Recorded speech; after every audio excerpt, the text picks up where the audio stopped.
Samarambam Shankaracharya Madhyamam Asmadacharya Parantam Vande Guru Paramparam Veshvaro Ratmeti Mukhiye Vibhagine Yomata Vyakta Dehaya Dakshinamurtaye Namaha Sarvavedanta Sedanta Gocharam Tamagocharam Govindam Paramanantam Sachato Pranatoshmaham Om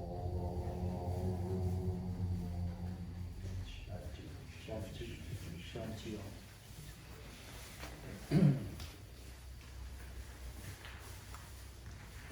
Ok, nós vamos entrar nos versos que desdobram os 5 coxas ou bainhas, né, que aparentemente escondem, né, a consciência. Como nós sabemos, a consciência ela jamais pode ser escondida, né, porque ela é sempre presente como a luz, o iluminador, aquilo que revela, aquilo que conhece, experiencia, experimenta, etc, etc. Ela é sempre presente.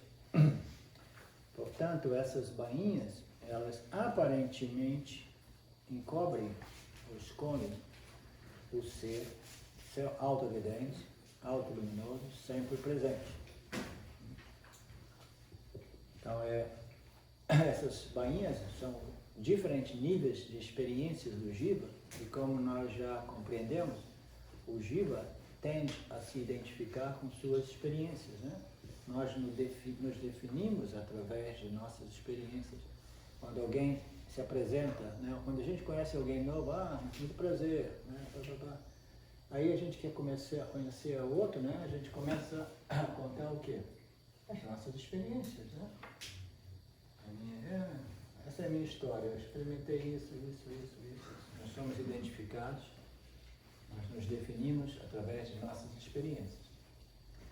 Então, existem 5 níveis de experiências humanas chamadas de 5 koshas, que as escrituras desdobram, apresentam, de modo a facilitar essa desidentificação, né, com nossas experiências. Essa ocultação, esse esconder, não é real, ele é apenas um produto dessa ignorância. Quando você assiste a um filme, está constantemente olhando para a tela do filme. Mas a gente jamais vê a tela do filme, a gente vê as projeções na tela do filme, né? Essa é uma analogia muito interessante. A gente sempre desconta ou ignora a tela do filme. Aí, como nós sabemos, a mente, que não existe a parte da consciência, ela é a tela dentro do qual, né, os objetos são experienciados. O Jiva experiencia através da consciência, né, em associação com o corpo sutil. Quando nós assistimos um filme, nós estamos olhando para a tela, mas sem a perceber, porque nós estamos distraídos com as imagens projetadas na minha luz da consciência, a luz que revela, né, todos os objetos de experiência. Mas Maya é tão poderoso e tão mágico, né, que ele extroverte os nossos órgãos sensoriais e a mente de tal modo que nós permanecemos distraídos, né, e a gente esquece de perceber a luz do iluminador. E nós já compreendemos, né, claramente a importância de compreender isso, né, essa luz do iluminador, porque se trata da nossa real natureza. Aquilo através do qual eu preciso me definir se eu quero evitar essa problemática humana chamada sofrimento psicológico humano. Eu preciso me definir, né, a partir da como a minha natureza primária, né? Aquilo que eu sou, né, sempre livre e independente de minhas experiências. Porque se nós nos identificamos com nossas experiências, como é que a gente vai viver? A gente vai viver em constante, né, zigue-zague. Que as experiências vão assim, sucesso, failure, sucesso, como é que é failure? Sucesso, fracasso. Sucesso, fracasso, né? Situações de prazer, de dor, né? Favoráveis, desfavoráveis, né? Então a vida é essa gangorra, né? De altos e baixos, de prazeres e dores. E se eu me defino segundo as minhas experiências, né, eu vou viver essa aflição constante. Né? Então eu preciso me definir como aquilo que eu sou em minha natureza primária, de tal modo que eu não fique me modificando com as minhas experiências, que inevitavelmente se modificam. Não, eu quero desenvolver uma capacidade de experimentar alguma coisa que jamais se modifique. Good luck, boa sorte, né? Se torne um yogi, comece a praticar Samadhi Yoga,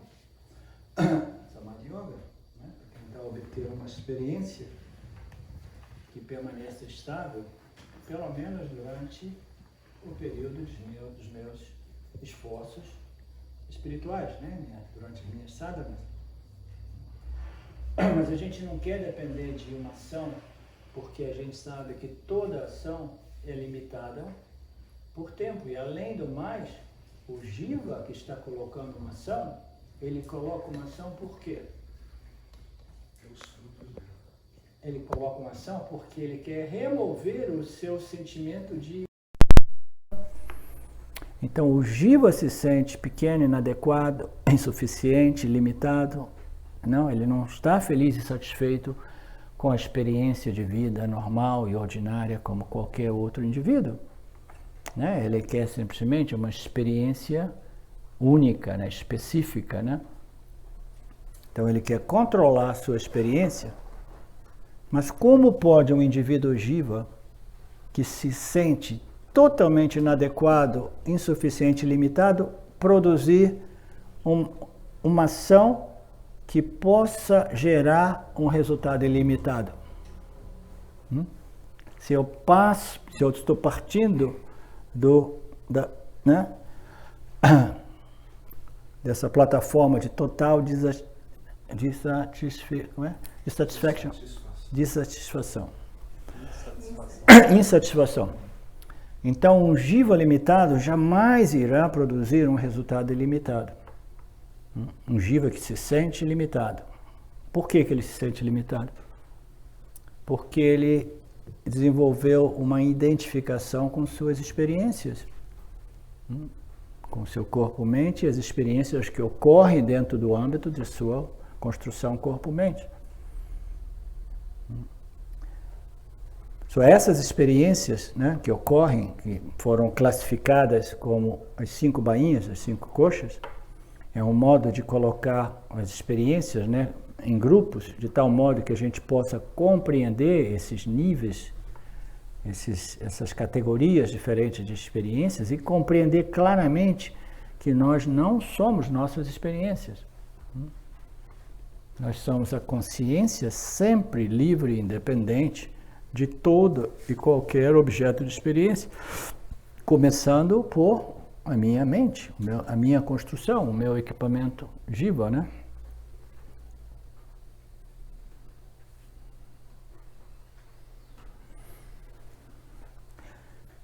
Verso 33. As 5 koshas, bainhas do ser são a bainha da comida, do ar vital, mental, intelecto e bem-aventurança. O ser identificado com esses níveis de experiência humana, ok? Isso não se trata simplesmente de níveis de experiência humana, é uma experiência comum a todos nós, a identificação que nós temos com aquilo que esse estudo, essa análise chama de o corpo da comida, né? The food body, né? Que é a primeira, né, a primeira kosha, o primeiro nível, né, de identificação, né, com nossas experiências, né? A bainha da comida, o kosha da comida, o meu corpo. Por que nesse ensinamento eles colocam a comida? Primeiro para que a gente comece a compreender e desenvolver uma certa dispassion, desapego, em referência ao nosso corpo físico. Porque o nosso físico não é nada mais, nada menos do que comida, né? A gente para de comer, o que ocorre com o corpo físico, né? Ele vai definhando, e then ele já não sustenta o corpo sutil se desprende e a gente tem que enterrar o corpo, né? Corpo em decomposição. Então, chamar essa coisa maravilhosa que a gente todo dia olha no espelho e diz, oh, coisa linda que você é, né? Até a Pradipa, né? Com uns 80 anos, todo dia eu morei na casa dela, quando ela vai lá, quando eu olhava por fora, ela estava lá assim, que linda que sou. Mas é mentiroso. Nós nos amamos, não importa o quanto velho nossos corpos se tornem, a gente ainda se acha lindo, maravilhoso. Por quê? Porque nós somos lindos, maravilhosos, porque nós somos o ser, mas, né, infelizmente nós somos identificados com a bainha da comida. Olha que coisa mais insultante, né? Eu estou identificado com feijão e arroz. Eu sou o feijão e arroz de cada dia. Né? É o tubo de carne que o James porque lá nos Estados Unidos eles comem muita salsicha e hot dog, essas coisas. Eles chamam de o tubo de carne, o tubo de salsicha, né? A comida, o ar vital, a mente, o intelecto e a bem-aventurança. Identificado com essas bainhas, o Jiva aparentemente esquece sua natureza real e está supostamente sujeito à transmigração. Nessa transmigração, a gente pode compreender do ponto de vista de novos e novas reencarnações, nascimentos, né? Ou a gente pode definir com a transmigração de uma experiência a outra, e a gente jamais para de consumir experiência. Nós somos os devoradores de experiência. Nós nos definimos, nos identificamos e a gente vai constantemente transmigrando de uma experiência a outra, né?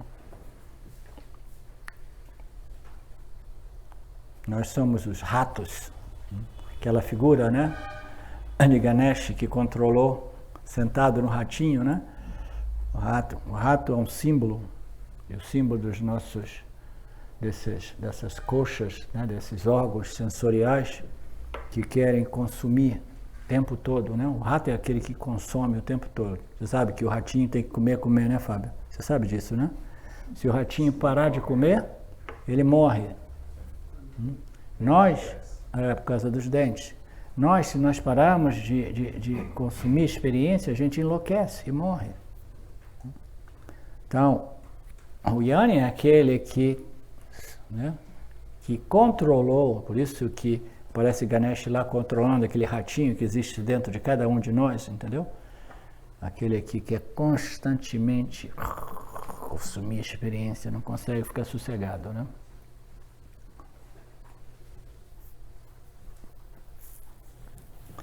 Verso 34, o corpo denso é conhecido como Anamaya Kosha, ou a bainha da comida.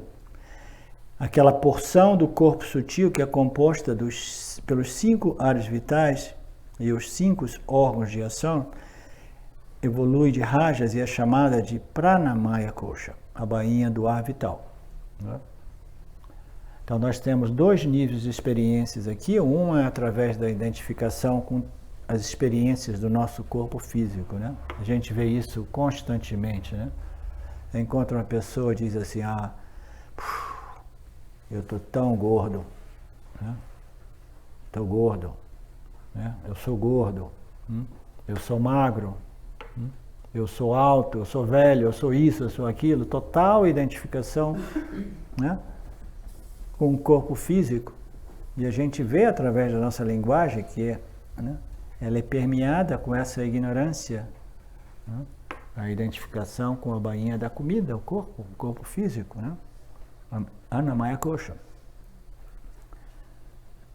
Aquela porção do corpo sutil que é composta pelos 5 áreas vitais, nós lembramos aqui que o corpo sutil é composto pelos órgãos da ação, os órgãos da recepção da ação e os áreas vitais, o sistema fisiológico, né?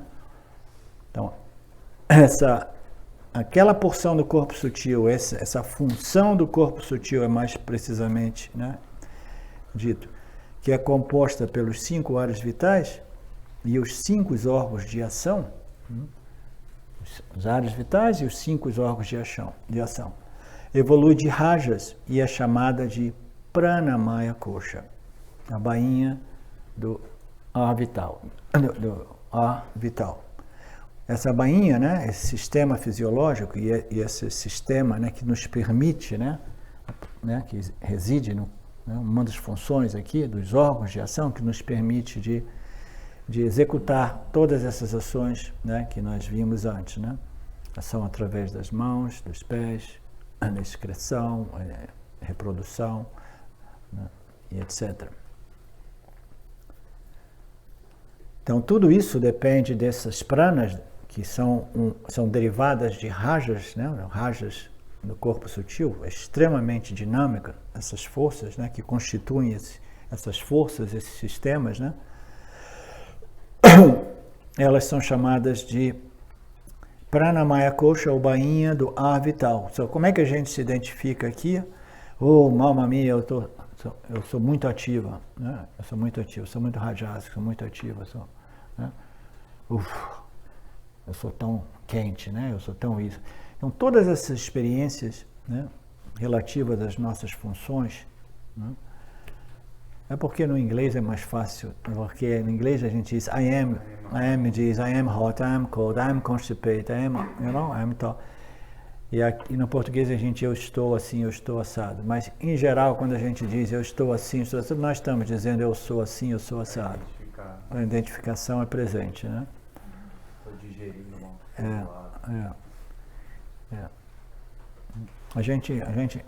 Nós nunca realmente digerimos, né? O nosso sistema fisiológico digere para a gente, né? Então, essas identificações com esses 2 níveis de experiência, né? Elas permeiam a nossa mente, o nosso intelecto, e de novo a gente fica reforçando essas noções através não somente das nossas linguagens, mas como também a partir da nossa certeza subconsciente, quase que uma verdade subconsciente para todos nós, né? A mente, a função que duvida, e os 5 órgãos de conhecimento compõem Manomaya Kosha, a bainha da mente, né? Os órgãos de conhecimento é um outro nome dado aos órgãos de recepção ou percepção, os órgãos dos sentidos, os órgãos que, né, que são uma função do corpo sutil que nos permite de receber os estímulos, né? Nós somos os órgãos dos sentidos, os órgãos de recepção, de percepção. Esses órgãos de recepção, juntamente com o intelecto, justamente com a mente, né? Os órgãos do conhecimento, que são os órgãos de composição, compõem Manomaya Kosha, a bainha da mente. O intelecto, desculpa, deixa eu repetir aqui. A mente, a função que duvida, né? A primeira função da mente é questionar, como nós já compreendemos e definimos e determinamos.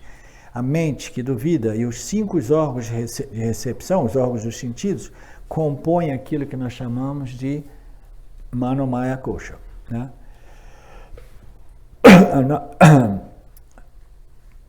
Manomaya Kosha, a mente que inclui os órgãos de recepção. Por quê? Como é que a mente funciona?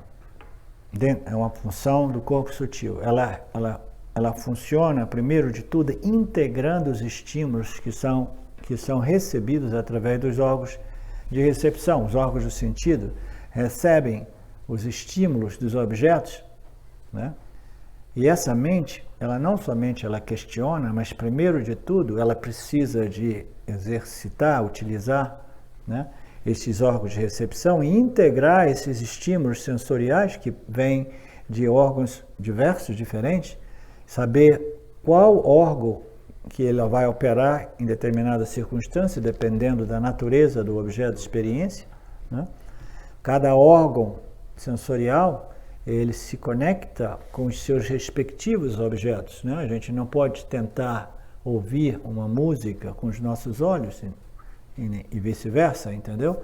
Ver uma paisagem maravilhosa com os nossos ouvidos, ou fazer como eu procuro fazer, entendeu? Saborear uma boa comida, refeição, através do meu nariz, porque eu não posso comer aquelas coisas, né? Então, essas coisas a gente não pode, porque cada órgão sensorial se conecta com seus respectivos objetos, né, sensoriais, objetos dos sentidos. Então a mente, ela integra, algumas vezes uma experiência envolve 2, 3 órgãos sensoriais, ela integra esses percepções, esses estímulos que são recebidos pelos órgãos de sentido, elas integram numa única experiência. Caso contrário, a gente teria que fazer o trabalho. Mas como a gente sabe, a gente não faz nada. Nós não fazemos nada. O Ishvara faz tudo para a gente através desses sistemas inteligente, entendeu? Dinâmico, preciso. Vai simplesmente coordenar e integrar os estímulos, né? E numa única experiência. Aí quando a mente recebe, né? Tudo isso vai em automático. O Ishvara faz... A gente tem um débito com o Ishvara monstruoso, não é? O nosso débito com o Lord é uma coisa alucinante, própria. Por isso que a gente todo dia, né? Seria justo a gente dizer obrigado, Lord. De novo, você está aqui fazendo todo esse trabalho para mim, né? E eu esqueço de agradecer, né? Ser grato. Então ela vai integrar os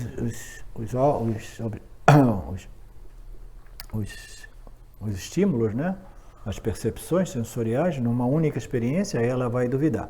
Então esse sistema que integra e questiona é chamado de Annamaya Kosha, a bainha... Não, Annamaya Kosha não. Manomaya Kosha, a bainha da mente, ok? Manomaya Kosha, a bainha da mente. So, o intelecto e os 5 órgãos dos sentidos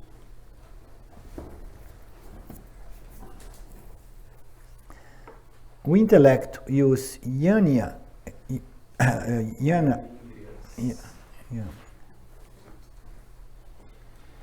eu pensava que fosse um outro nome antes. Não.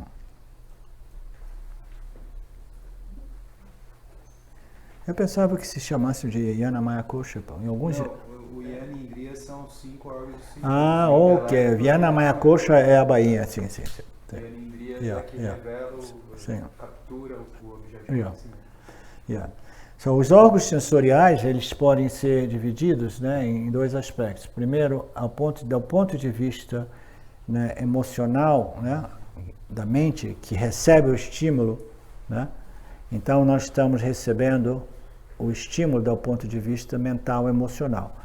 Mas uma vez que ele é submetido ao intelecto, nós estamos submetendo esses estímulos àquilo que a gente chama de órgãos de conhecimento. Órgãos de conhecimento é uma extensão dos órgãos dos sentidos, o que primeiro a mente sente e questiona, aí essas mesmas impressões são transferidas para o conhecimento, para o intelecto, e a gente chama isso de órgãos de conhecimento. Em geral, a gente usa órgãos de sentido e órgãos de conhecimento como sinônimos, entendeu?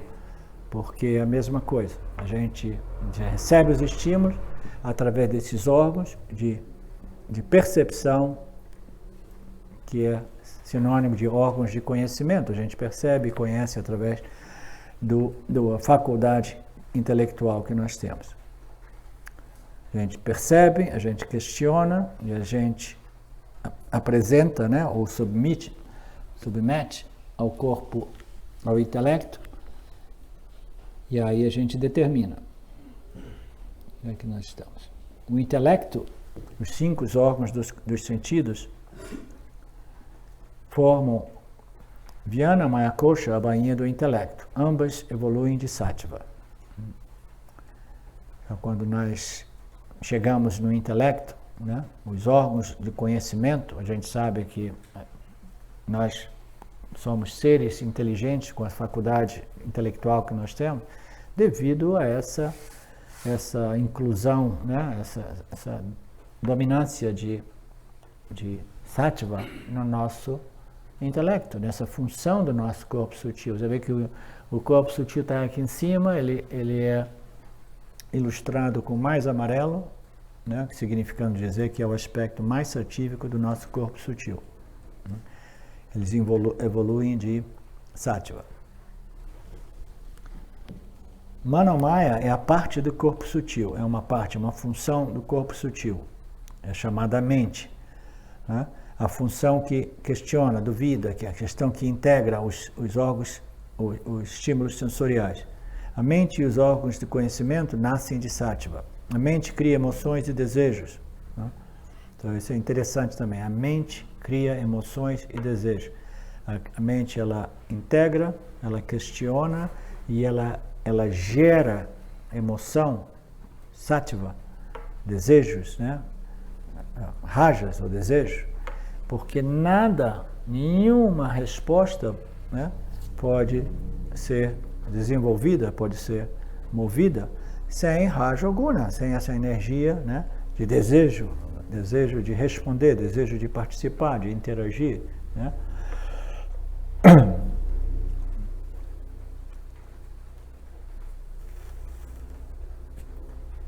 Ela cria emoções, ela emote, ela cria, né, essa energia que permite, né, essa mente, essa função que questiona, que integra, né, ela produz a energia necessária para o intelecto determinar e para o ego responder. É chamada de Isha Shakti. O desejo é uma inquietação constante. A função determinante é chamada Vyanamaya Kosha, a bainha do intelecto. Então, o desejo, ele origina da mente, né?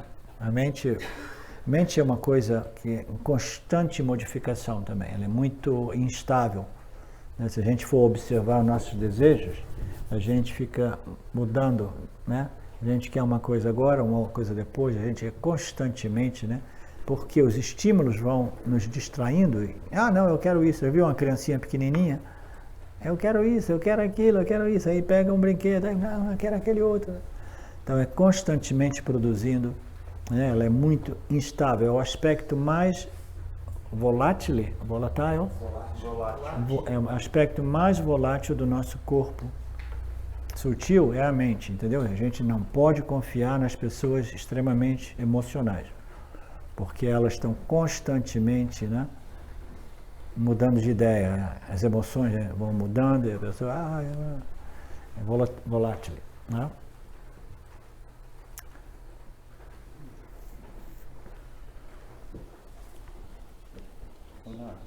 Sim. Quando tu fala aqui que a mente cria desejo, é mais assim, porque o corpo sutil é um meio literalmente, porque está no meio, fazendo a ponte entre um objeto que aparece no corpo físico macrocósmico e as vasanas. Então, a ponte, vamos dizer assim, que gera o desejo acontece na mente, né? Porque é induzido por essas vasanas que vêm do corpo causal. Sim. A gente pode dizer que esses desejos, eles vêm de fora ou vêm de dentro, né? Eles vêm na medida que a gente vai contatando o mundo dos objetos e a gente, quero isso, quero aquilo, quero isso, quero aquilo. Aí esse quero isso, quero aquilo, eles se desenvolvem e produzem vasanas. Aí quando a gente está em casa, a gente fecha os olhos, eu quero meditar porque eu estou cansado do mundo dos objetos. Aí quando você vai ver, os objetos estão presentes em seu corpo causal como vasanas, aí eles ficam aparecendo na sua mente, e a mente continua dizendo, eu quero isso, eu quero aquilo, eu quero isso. Então, é difícil, né, controlar esse sistema, né?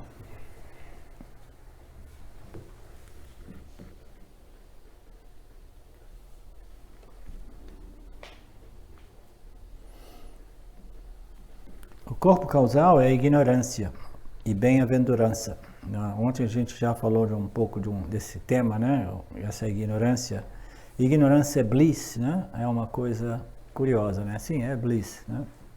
Mas não é essa bliss que nós estamos, né, interessados. Nós estamos na bliss, aquela bliss, né? É uma bliss não que depende de Ishvara, não? É uma bliss... Pela sabedoria. como se diz, quando o indivíduo ele tem... Nata, né? Como é aquela palavra? Nossa, como é que eu esqueço? Voluntária não é? Hã? Deliberado. Eu tenho que lembrar. Deliberada. Eu vou recordar. Vou escrever 500 vezes hoje essa palavra. Deliberada. Né? Nós queremos essa bem-aventurança deliberada, né? Não, eu quero viver em paz, portanto, eu vou cuidar dessa máquina aqui, né? Essa máquina retroalimentada, né? Que me escraviza, que me limita, me escraviza, né? Então, eu preciso deliberadamente, né? Me educar, segundo esses ensinamentos espirituais, desenvolver, né, vasanas sempre mais satívicas, dharmicas, né, espirituais, de tal modo que eu comece a ter desejos, né, que são conducentes à minha elevação espiritual, e eu comece a agir de modo sempre mais dharmico, e aí aquele mecanismo ele vai se auto-reforçando, né, self-reinforcing, né?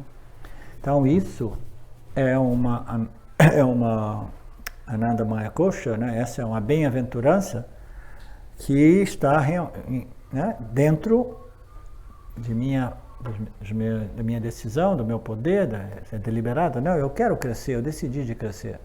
Eu decidi de redirecionar a minha vida, eu decidi de crescer espiritualmente, entendeu?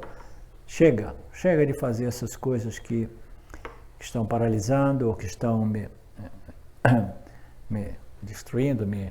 Como se diz, em vez de elevar, estagnando ou ainda puxando para baixo, em linguagens pobres, né, etc. Então essa é uma bem-aventurança que eu trabalhei, eu mereço, eu estou trabalhando. Mas a bem-aventurança derivada da ignorância, do corpo causal, né, é uma coisa que qualquer indivíduo desfruta, né, até mesmo os criminosos assassinos, porque chega um momento que Ishvara coloca eles para dormir, aí eles enjoy, eles curtem o Ananda Maya Kosha, né? Então essa bem-aventurança, ela não tem muito valor para a gente, né? O corpo causal é a ignorância, é a bem-aventurança, é o aspecto do ser associado à Maya, né? É total ausência de reflectividade, né? De reflexo, de autoconhecimento, etc. Está presente no estado de vigília e nos estados de sonho. E Deu uma puladinha no verso 36. não. Explicar o Vijnana Maya Kosha também. A banha do intelecto, depois o 36. O verso 36 eu pulei? Sim. Ok, obrigado. O verso 36.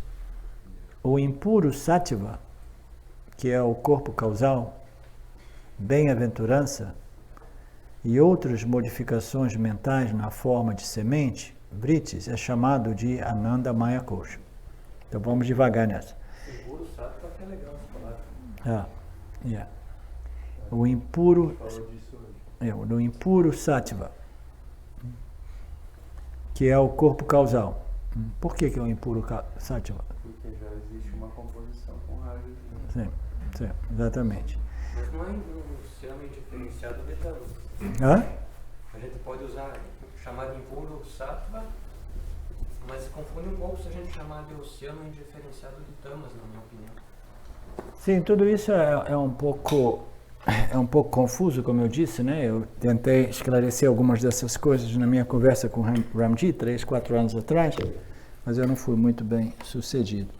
Mas vamos retornar aqui ao impuro Sattva. Nós sabemos que Sattva, em sua pureza absoluta, ele é simplesmente a causa inteligente do manifesto, né? A causa inteligente de Jiva e de Jagata.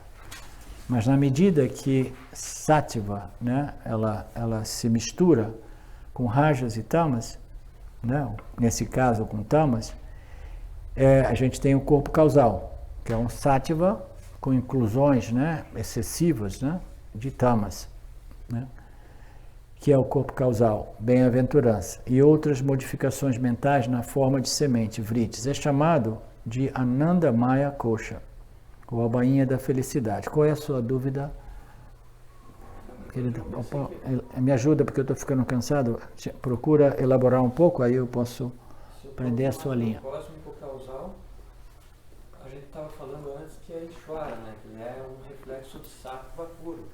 E como a gente é o nível cósmico, a gente vai ser igual, né? Então eu pensei, por que será que a gente chama de oceano indiferenciado de Tamas ao invés de Sattva puro, só que encoberto por Tamas? Sim. Isso explicaria porque a gente sai se sentindo bem do sono. Sim.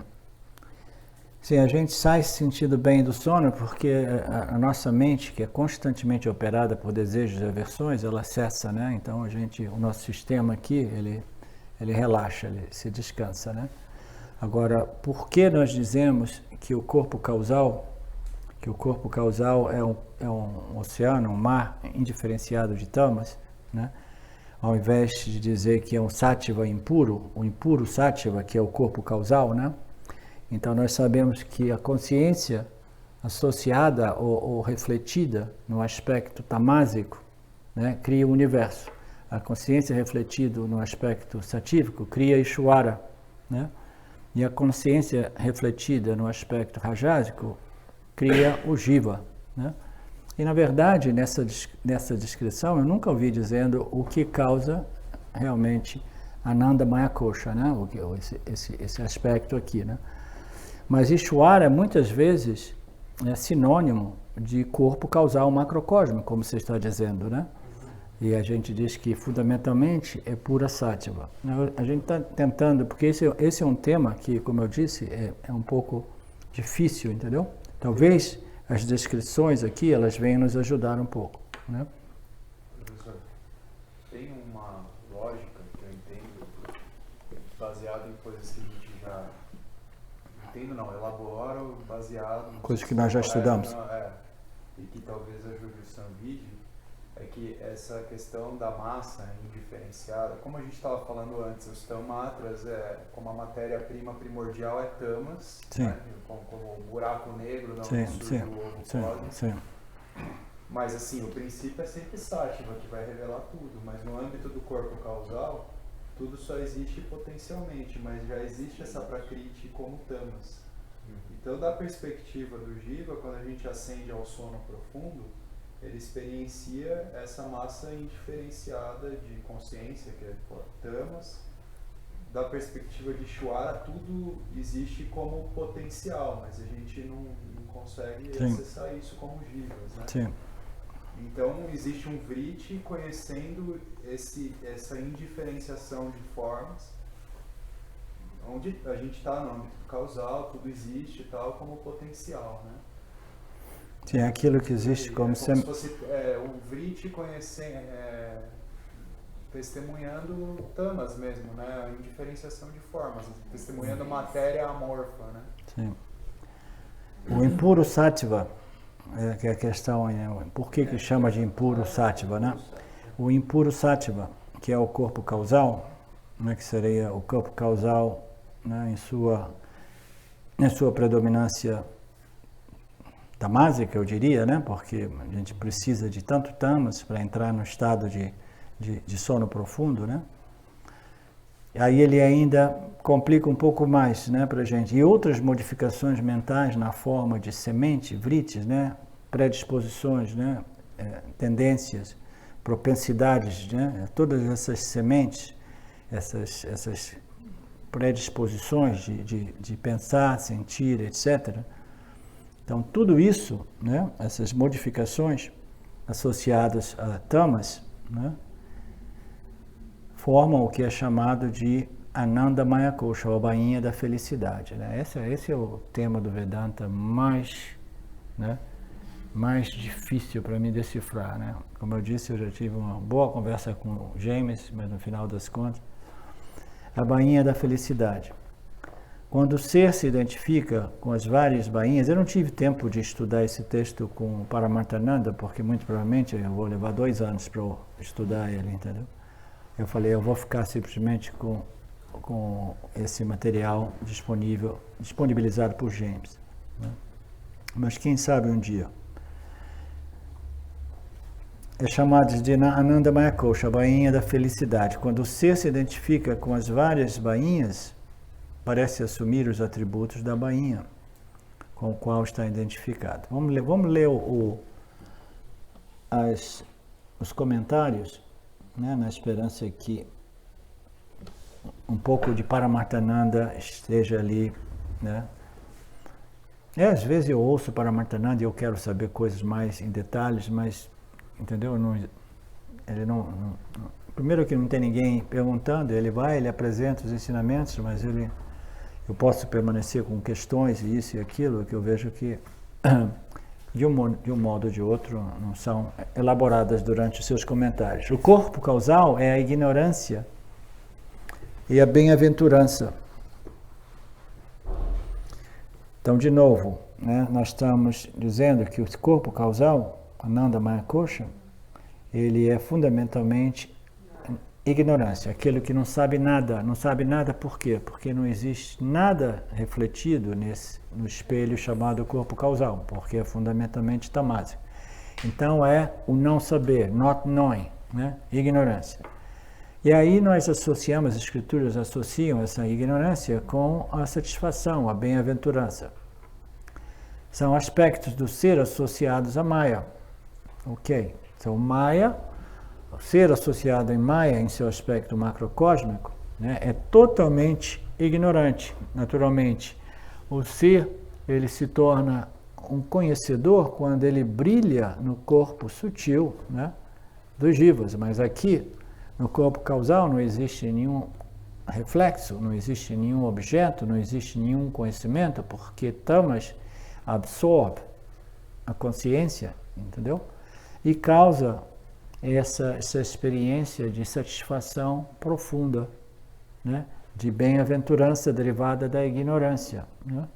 Então, essa é a parte intrigante desse conceito. Né? Ele está presente no estado de vigília, essa parte é interessante. Essa ignorância e a bem-aventurança, o corpo causal é ignorância e bem-aventurança, aspectos do ser associado a Maya. Está presente, né? Essa bem-aventurança, se eu entendi bem, está presente no estado de vigília e no estado de sonho. E se manifesta em graus. Esse já é um ensinamento mais simples e que é mais em linha com aquilo que eu gosto de elaborar, né? Que esse estado de bem-aventurança também estão presentes durante o estado de sonho e de vigília. Como assim? Quando a gente sonha, vamos começar do estado de vigília. Quando a gente está no estado de vigília, a gente sabe que existem momentos que nossa mente é resolvida toda vez que a gente obtém ou consegue o que a gente quer aqui, né? Quando a gente obtém exatamente, né, a gente tem sucesso naquilo que a gente queria, que a gente estava trabalhando tão duramente, aí a gente entra num estado que muitas vezes é descrito em alguns textos como a gente dorme enquanto acordado. É o estado de sono dentro do estado de vigília, entendeu? Is the sleeping aspect of the waking state. Por quê? Porque a mente, ela entra num estado de resolução na qual não existe vrittis de objetos, de desejos e medos aqui, entendeu? Produzindo, né, interação com o campo, objetos. Então é como se ela estivesse dormindo em relação ao mundo. Então está dizendo que esse estado de bem-aventurança também está presente no estado de vigília e também está presente no estado de sonho. Esse do estado de sonho é muito interessante, porque a gente sabe essa expressão dos caras, as pessoas que gostam de sonhar acordados, né? Uma vez eu conversei com um amigo meu que dizia, eu gosto muito de, durante, né, o estado de vigília, ficar sonhando isso, sonhando aquilo, eu quero uma casa nova, eu quero isso, eu quero mais dinheiro, eu quero um carro novo, eu quero isso. Né? Eu conheci diversas pessoas nos Estados Unidos que desfrutam, né, dessa possibilidade de ficar viajando, sonhando, delirando, e conseguem extrair Ananda Maya Kosha, conseguem extrair bem-aventurança só de imaginar, entendeu? As minhas conquistas. Faz sentido? Imaginar, por exemplo, que ganhou na cena. Sim. A gente vai imaginando, isso aí é coisa de família classe média pobre, né? Meu pai pensava isso a vida inteira. Se eu ganhar isso, ele ganhou umas 2 vezes, mas era sempre pouco dinheiro.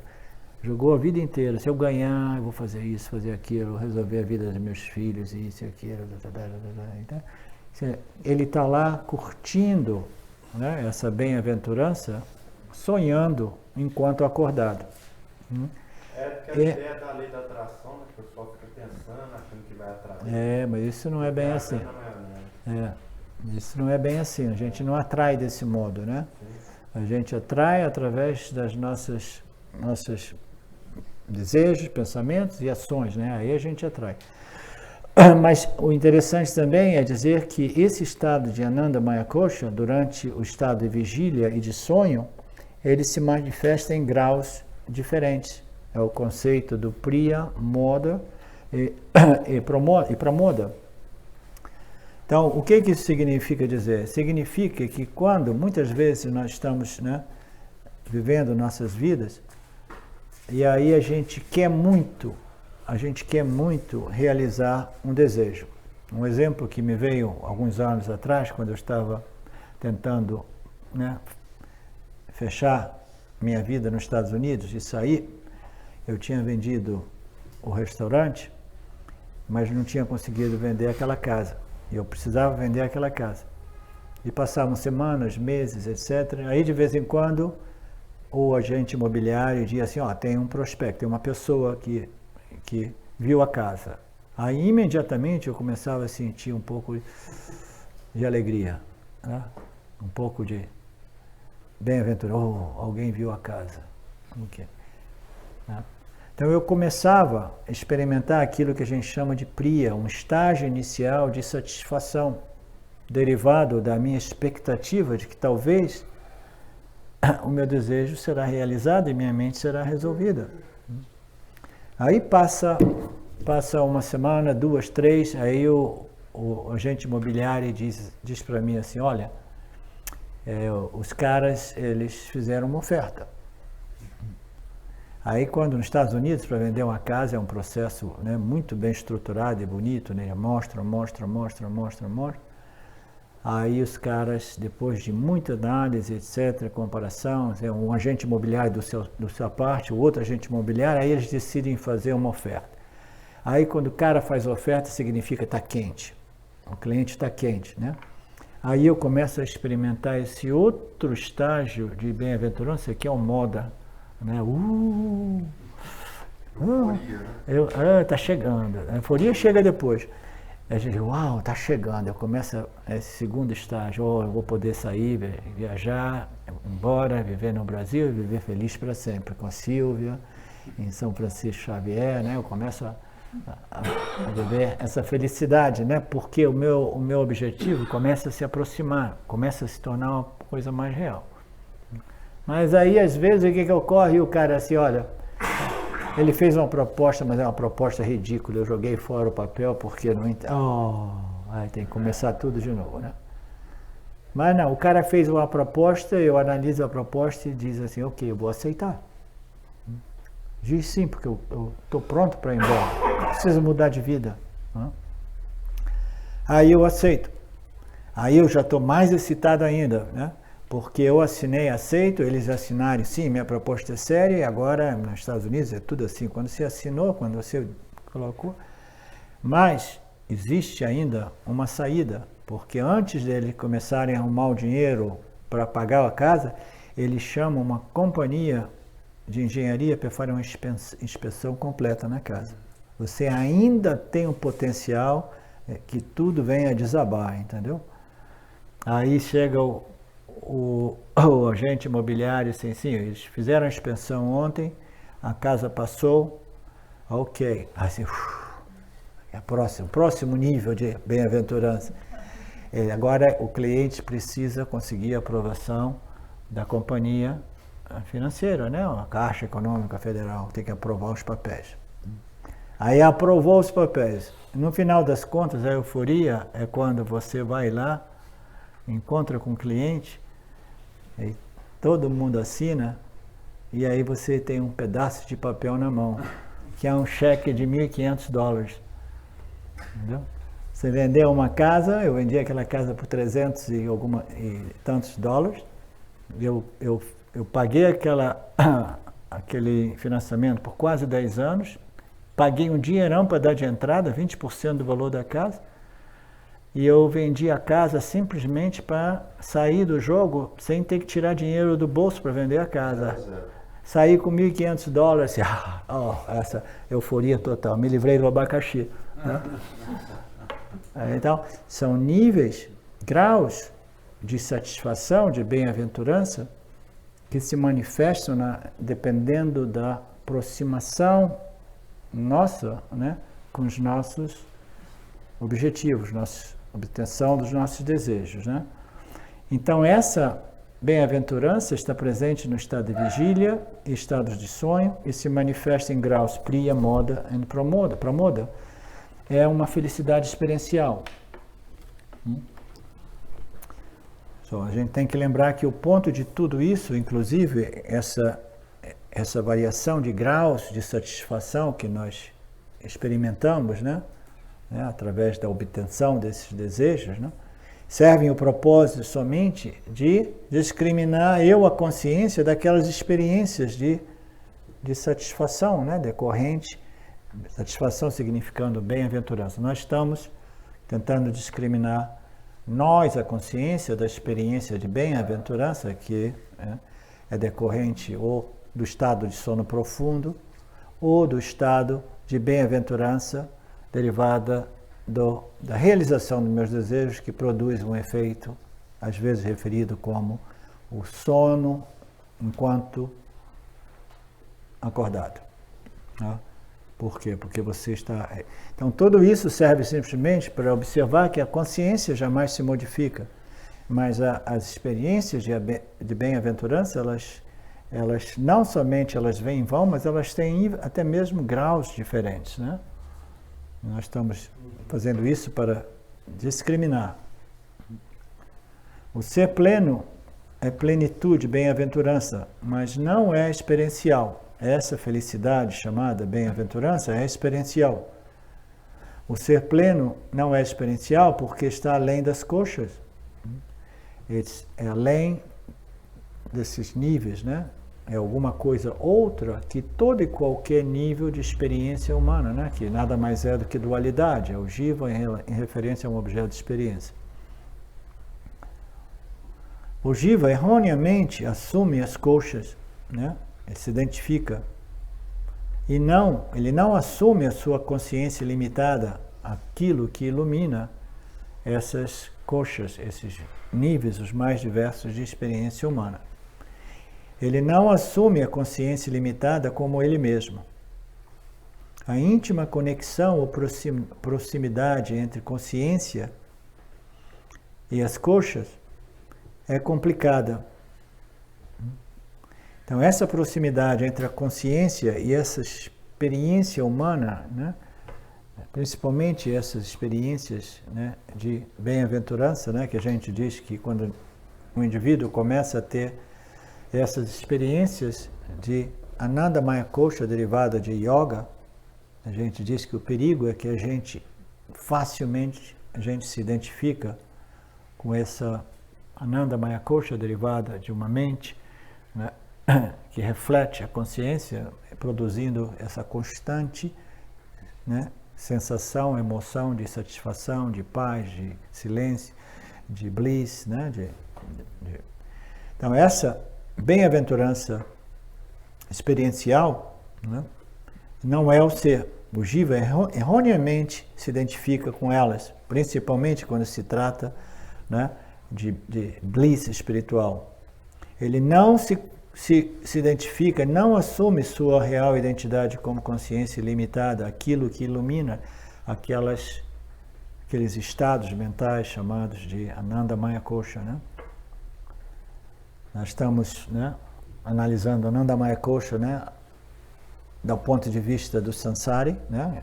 Eu experimento isso através das minhas conquistas materiais ou otherwise, ou através das minhas experiências sublimes, né? Experiências místicas, espirituais, né? Eu desenvolvo uma mente satívica, eu começo a experimentar, né, diretamente, né, o reflexo da minha consciência no meu corpo sutil, e eu imediatamente me identifico com aquela categoria, aquele tipo, né, de Ananda Maya Kosha. Portanto, o Jiva erroneamente toma as koshas, assume as koshas, não a consciência, como ele mesmo. A íntima conexão ou proximidade entre a consciência e essas koshas, principalmente a Ananda Maya Kosha, que é o que nós estamos, né, comentando aqui, essa proximidade entre as duas faz com que essa discriminação seja mais difícil ou complicada. Mas isso não é um problema, porque o ser é, de qualquer modo, sempre livre e independente. É importante que a gente saiba disso, né? Muito embora essa discriminação extremamente sutil requeira um pouco mais de contemplação, é importante que a gente saiba que é um dado de fato que o ser é sempre livre e independente de qualquer que seja a experiência, né, em associação com Maya. As koshas não podem ser fisicamente separadas da consciência.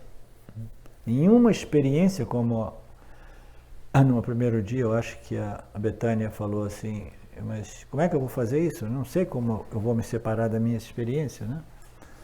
Então a gente não consegue fazer essa separação, né, fisicamente ou literalmente, né? Eu vou me separar das minhas experiências, né? Independente se é uma experiência física, se é uma experiência prânica, uma experiência mental, uma experiência intelectual ou uma experiência de bliss, ou de satisfação, né?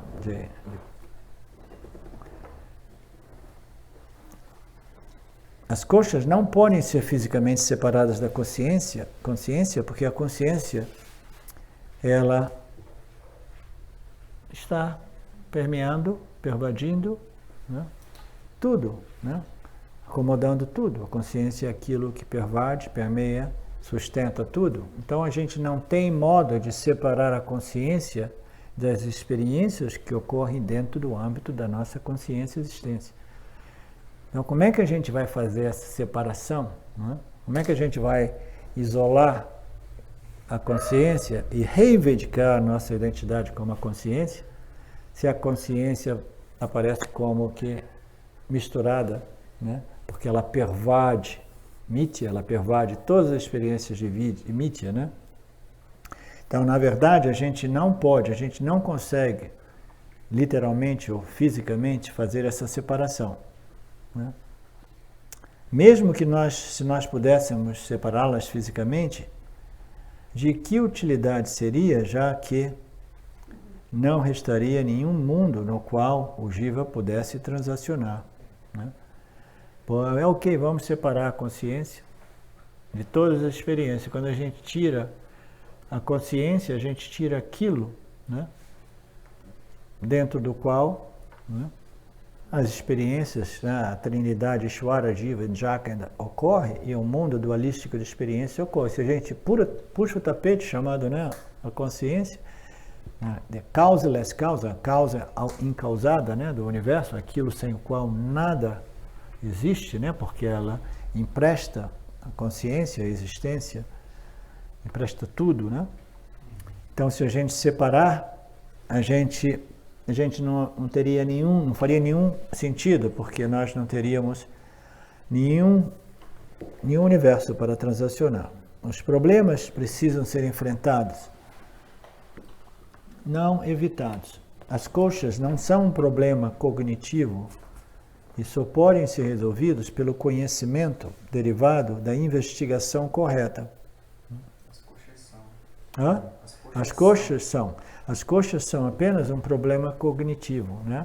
Em outras palavras, as coxas nada mais é do que um mal-entendido.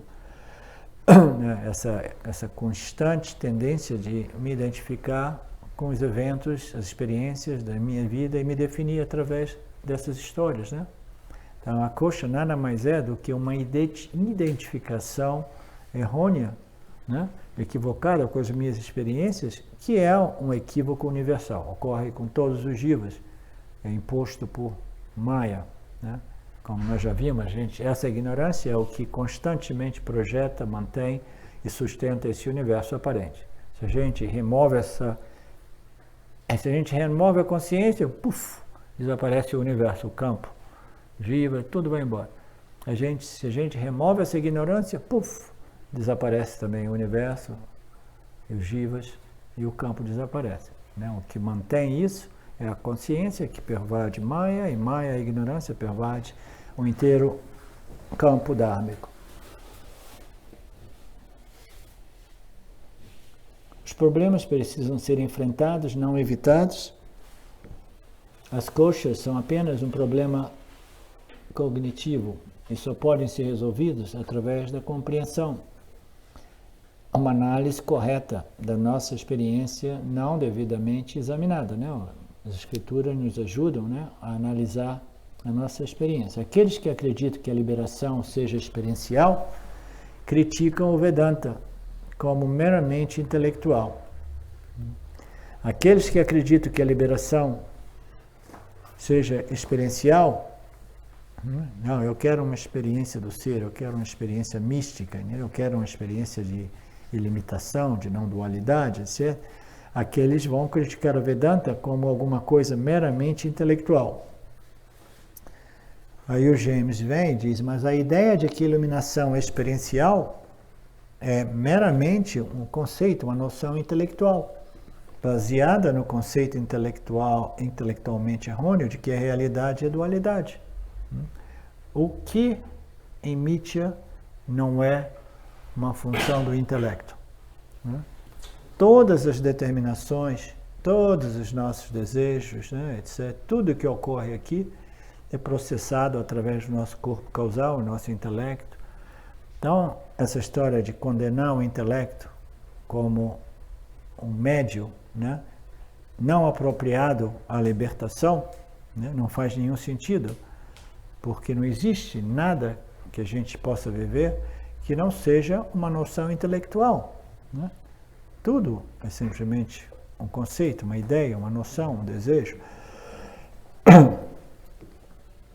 A ideia de que a iluminação é experiencial é meramente uma noção intelectual. Não é uma noção intelectual, é um sentimento, é uma sensação que eu tenho, né?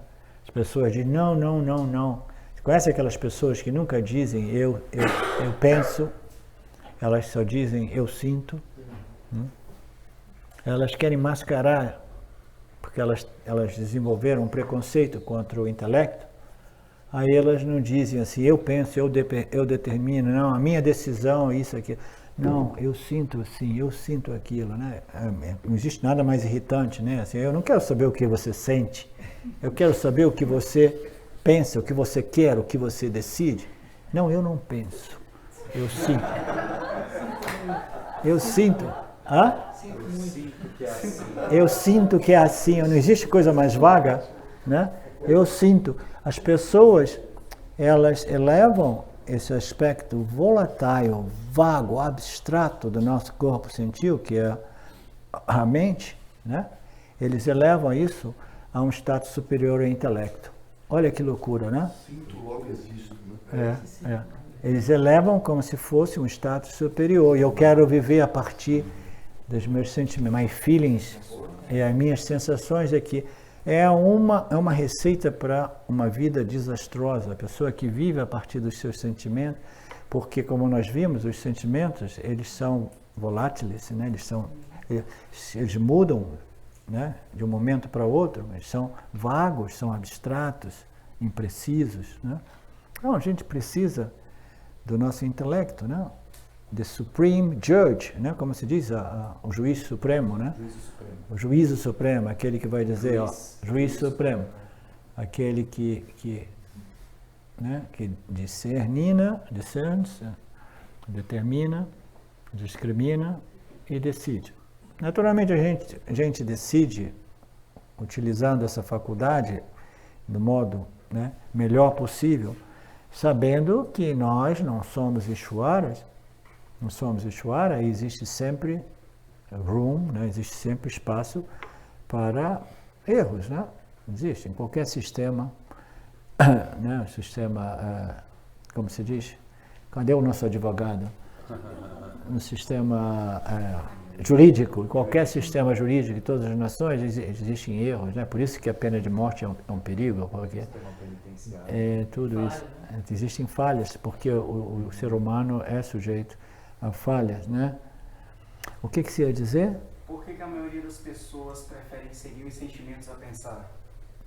Porque as pessoas são preguiçosas. É como? Ninguém quer pensar, entendeu? As pessoas... E existe um outro problema, um outro motivo, porque o intelecto, ele desenvolveu essa reputação como se fosse o vilão, o bandido da história, entendeu? É porque quase todo mundo tem um intelecto precário, entendeu? Tem um intelecto próprio perturbado, agitado, entendeu? Rajásico, sem capacidade. Aí eles começam a utilizar esse intelecto absolutamente rudimentar, absolutamente, entendeu? Não refinado. Aí eles começam a usar, não, eu tenho intelecto, eu tenho essa capacidade de decidir, começa a fazer tudo decisão errada, né? Errada não inteligente, né? Aí a vida do cara começa a virar um desastre, né? É um problema depois do outro, problema, aí depois no final das contas eles têm que colocar a culpa no intelecto. Não, é porque o intelecto, ele precisa ser refinado. É um instrumento que precisa ser purificado e refinado, mas se seu intelecto é uma merda, né? Aí você não deve culpar o intelecto, você deve culpar a falta, né, de qualificação, de purificação, né? Contaminado com muito raio. Aí rajas, entamas, etc., entendeu? O problema não é o intelecto. Aí as pessoas desenvolvem essas noções de que, não, eu quero viver, eu quero fluir com meus sentimentos, com as minhas emoções, o flow, eu vou seguir as minhas emoções, a minha intuição, eu só faço aquilo que eu sinto. Imagina se cada pessoa fizesse exatamente aquilo que ela sente. I'm gonna kill you, I'm gonna really kill, you know? Estava compartilhando o que é a compreensão do Vedanta dentro das suas limitações e ouve da pessoa, não, mas eu não sinto que é assim. É muito comum, eu não sinto que seja assim, good luck, né? Eu tenho um amigo meu que cuida das minhas 2 propriedades nos Estados Unidos, ele é um ex-sannyasi de Osho Rajneesh, ele fica olhando toda essa Vedanta, né, que eu faço já há uns 10 anos, ele fica olhando, aí ele faz umas perguntas, ele notou, entendeu, que eu sou uma pessoa, né, comparado a ele, uma pessoa sábia, né, porque eu dou orientação a ele como gestir ou gerenciar os problemas que surgem com os inquilinos. Então ele desenvolveu um certo respeito. Aí eu vou lá, encontro com ele, ele me faz algumas perguntas. Aí de novo ele diz assim, não, mas para mim, né, se eu não sinto e experiencio, para mim nada disso faz nenhum sentido, né? Para mim o barato é sentir, né? O barato é experienciar, sentir. Eu queria ver se a compreensão sobre esse Anandamaya Kosha é isso, ó. Por causa causal, né? Porque a Ananda Maya Kosha tem a ver com o corpo causal. E aí tem essa bem-aventurança no estado do sono profundo, né? Nesse mar, vamos dizer, de tamas.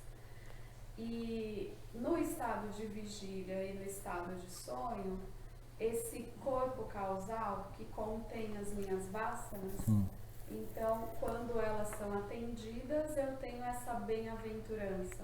Seria isso? Não, a minha compreensão, e que foi a base dessa conversa que eu tive com o Ranji, é que existem duas naturezas de Ananda Maya Kosha.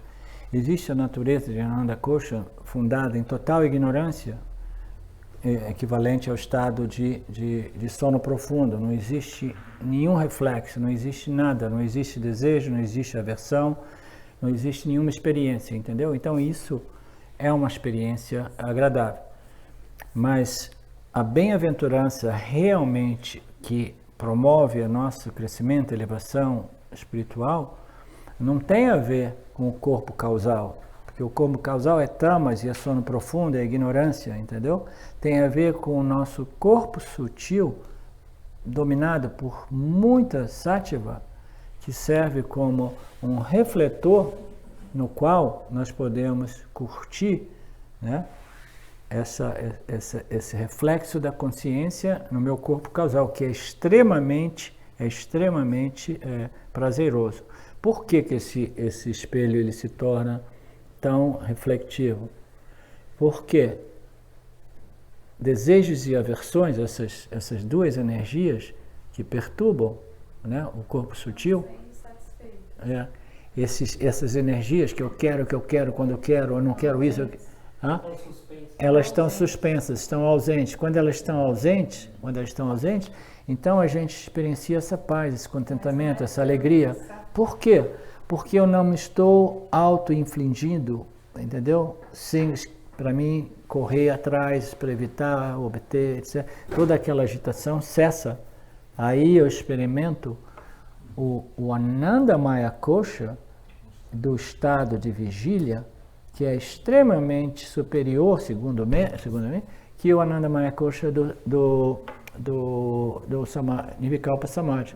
Por quê? Porque aqui eu estou experimentando uma situação igualmente derivada da ausência de desejos e medos, mas ainda assim mantendo a minha faculdade intelectual. Eu permaneço alerta, porque eu estou no meu estado de vigília. E quando eu estou alerta, somente então eu posso usar o intelecto para promover mais e mais compreensão a respeito da minha natureza. Eu posso fazer mais e mais investigação. Por isso que a gente diz que quando a mente é satívica, não fica lá curtindo o barato da mente satívica, entendeu? O bliss desse reflexo, dessa êxtase.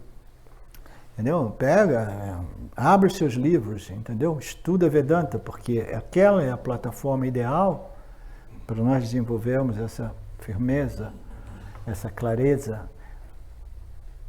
A Sattva Guna é a energia responsável por clareza mental, né?